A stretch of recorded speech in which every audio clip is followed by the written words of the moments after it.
Hello everybody, we're working on a 2012 Lincoln MKX. We're going to program a new fob for this vehicle. It is a push to start.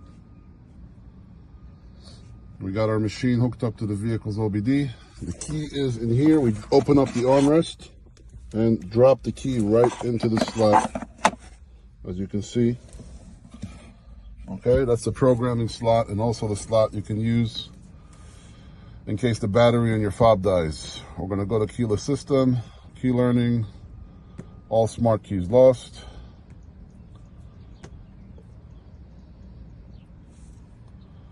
Procedure will take 10 minutes. And that's it. Once we're done, the vehicle will cycle the keys in and we'll be all done. Thanks for watching, guys.